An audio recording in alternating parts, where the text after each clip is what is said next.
On side number 1 of this record, I've explained the strangest secret in the world and how it works. Now, on this side, I want to explain how you can prove to yourself the enormous returns possible in your own life by putting this secret to a practical test. I want you to make a test that will last 30 days. Now, it isn't going to be easy. If you'll give it a good try, it will completely change your life for the better. Back in the 17th century, Sir Isaac Newton, the English mathematician and natural philosopher, gave us some natural laws of physics which apply as much to human beings as they do to the movement of bodies in the universe. Now, one of these laws is that for every action, there is an equal and opposite reaction. Simply stated, as it applies to you and me, it means we can achieve nothing without paying the price. The results of your 30-day experiment will be in direct proportion to the effort you put forth. To be a doctor, you must pay the price of long years of difficult study. To be successful in selling, and remember that each of us succeeds to the extent of his ability to sell, selling our families on our ideas, selling education in schools, selling our children on the advantages of living the good and honest life, selling our associates and employees on the importance of being exceptional people, to, of course, the profession of selling itself. But to be successful in selling our way to the good life, we must be willing to pay the price. Now, what is that price? Well, it's many things. First, it's understanding emotionally, as well as intellectually, that we literally become what we think about, that we must control our thoughts if we're to control our lives. It's understanding fully that, as ye sow, so shall ye reap. Secondly, it's cutting away all the fetters from the mind and permitting it to soar as it was divinely designed to do. It's the realization that your limitations are self-imposed, and that the opportunities for you today are enormous beyond belief. It's rising above narrow-minded pettiness and prejudice. Thirdly, to use all your courage to force yourself to think positively on your own problem, to set a definite and clearly defined goal for yourself, to let your marvelous mind think about your goal from all possible angles, to let your imagination speculate freely upon many different possible solutions, to refuse to believe there are any circumstances sufficiently strong to defeat you in the accomplishment of your purpose, to act promptly and decisively when your course is clear, and to keep constantly aware of the fact that you are, at this moment, standing in the middle of your own acre of diamonds, as Russell Conwell used to point out. Fourth, save at least 10% of what you earn. It's also remembering that no matter what your present job, it has enormous possibilities if you're willing to pay the price. Now let's just go over the important points in the price each of us must pay to achieve the wonderful life that can be ours. It is, of course, worth any price. 1, you will become what you think about. 2, remember the word imagination. Let your mind soar. 3, courage. Concentrate on your goal every day. 4, save 10% of what you earn. And action. Ideas are worthless unless we act on them. Now I'll try to outline the 30-day test I want you to make. Now keep in mind that you have nothing to lose by making this test, and everything you could possibly want to gain. There are 2 things that may be said of everyone. Each of us wants something, and each of us is afraid of something. I want you to write on a card what it is you want more than anything else. It may be more money. Perhaps you'd like to double your income or make a specific amount of money. It may be a beautiful home. It may be success at your job. It may be a particular position in life. It could be a more harmonious family. Each of us wants something. Write down on your card specifically what it is that you want. Make sure it's a single goal and clearly defined. You needn't show it to anyone, but carry it with you so that you can look at it several times a day. Think about it in a cheerful, relaxed, positive way each morning when you get up, and immediately you have something to work for, something to get out of bed for, something to live for. Look at it every chance you get during the day and just before going to bed at night. As you look at it, remember that you must become what you think about, and since you're thinking about your goal, you realize that soon it will be yours. In fact, it's yours really the moment you write it down and begin to think about it. Look at the abundance all around you as you go about your daily business. You have as much right to this abundance as any other living creature. It's yours for the asking. Now we come to the difficult part.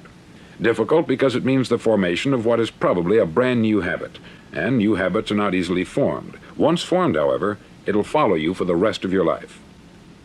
Stop thinking about what it is you fear. Each time a fearful or negative thought comes into your consciousness, replace it with a mental picture of your positive and worthwhile goal. There will come times when you will feel like giving up.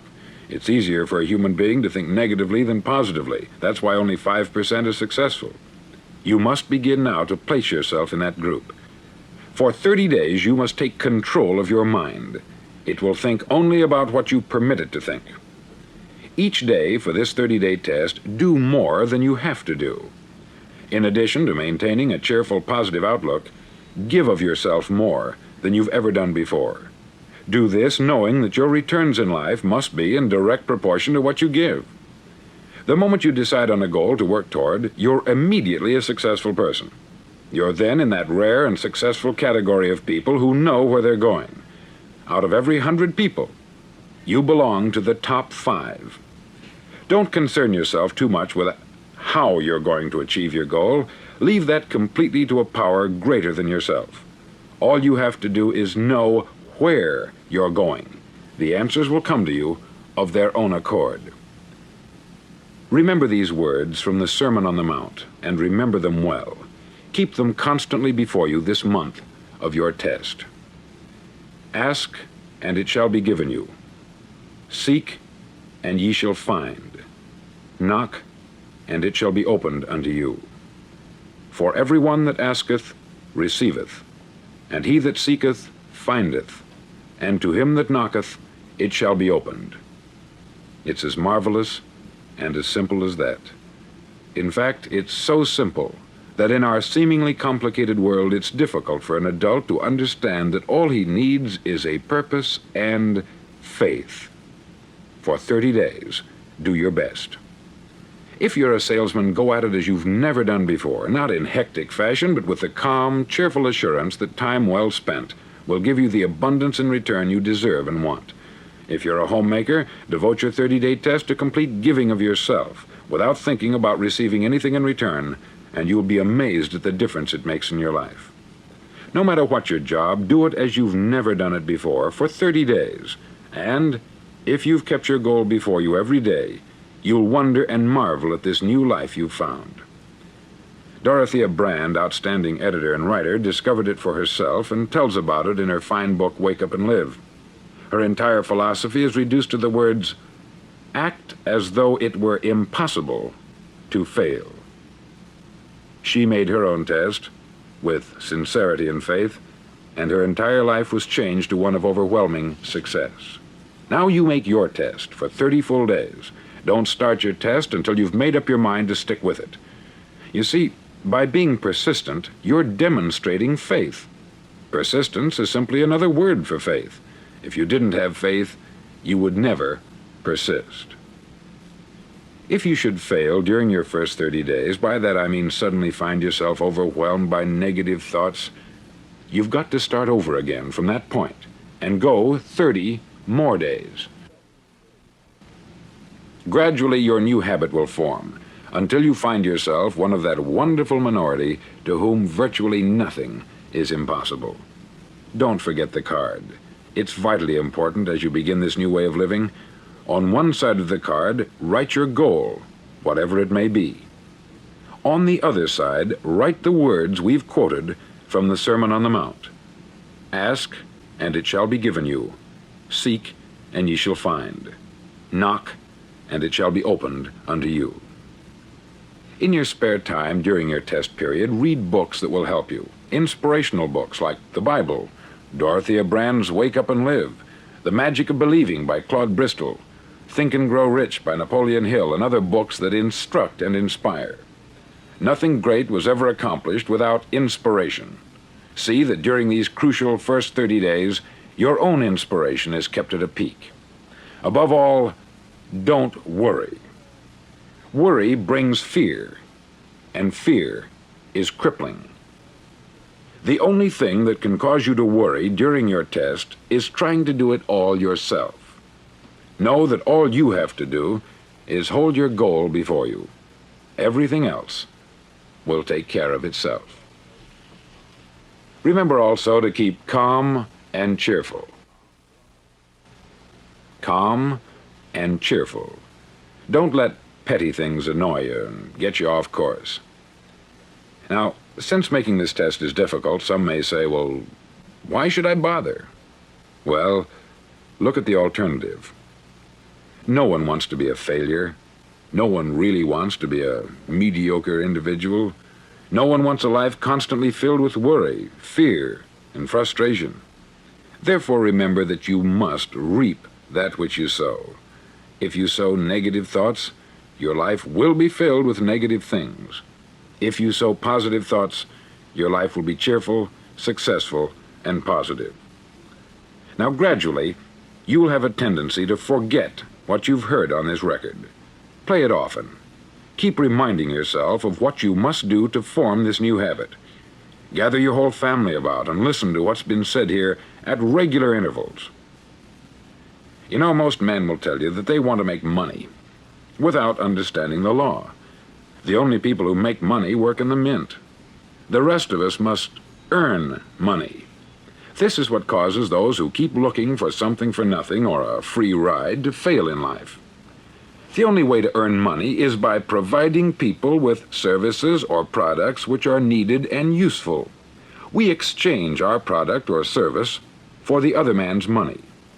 Therefore, the law is that our financial return will be in direct proportion to our service. Success is not the result of making money. Making money is the result of success. And success is in direct proportion to our service. Most people have this law backwards. They believe that you're successful if you earn a lot of money. The truth is that you can only earn money after you're successful. It's like the story of the man who sat in front of the stove and said to it, "Give me heat, and then I'll add the wood." How many men and women do you know, or do you suppose there are today, who take the same attitude toward life? There are millions. We've got to put the fuel in before we can expect heat. Likewise, we've got to be of service first before we can expect money. Don't concern yourself with the money. Be of service. Build, work, dream, create. Do this, and you'll find there's no limit to the prosperity and abundance that will come to you. Prosperity is founded upon a law of mutual exchange. Any person who contributes to prosperity must prosper in turn himself. Sometimes the return will not come from those you serve, but it must come to you from someplace, for that is the law. For every action, there is an equal and opposite reaction. As you go daily through your 30-day test period, remember that your success will always be measured by the quality and quantity of service you render, and money is a yardstick for measuring this service. No man can get rich himself unless he enriches others. There are no exceptions to a law.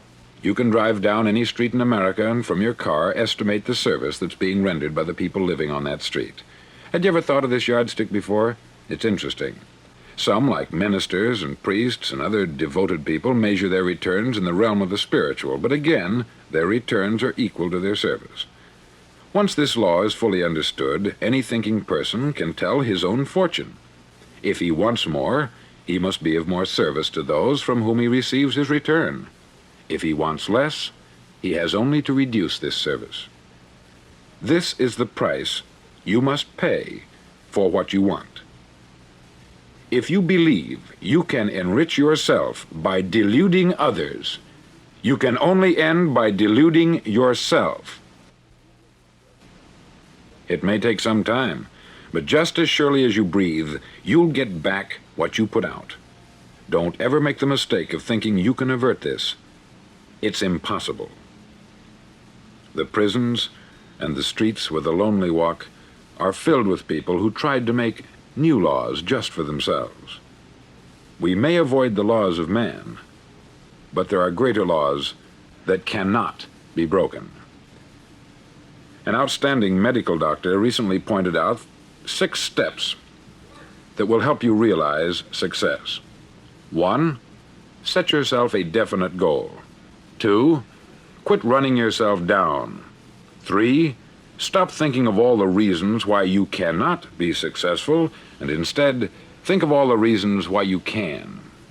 4. Trace your attitudes back through your childhood and try to discover where you first got the idea you couldn't be a success, if that's the way you've been thinking. 5. Change the image you have of yourself by writing out a description of the person you would like to be. And 6. Act the part of the successful person you have decided to become. The doctor who wrote those words is a noted West Coast psychiatrist, David Harold Fink, M.D. Do what all the experts since the dawn of recorded history have told you you must do. Pay the price by becoming the person you want to become. It's not nearly as difficult as living unsuccessfully. Make your 30-day test. Then repeat it. Then repeat it again. Each time it will become more a part of you until you'll wonder how you could ever have lived any other way. Live this new way, and the floodgates of abundance will open and pour over you more riches than you may have dreamed existed. Money? Yes, lots of it. But what's more important, you'll have peace. You'll be in that wonderful minority who lead calm, cheerful, successful lives. Start today. You have nothing to lose, but you have a life to win.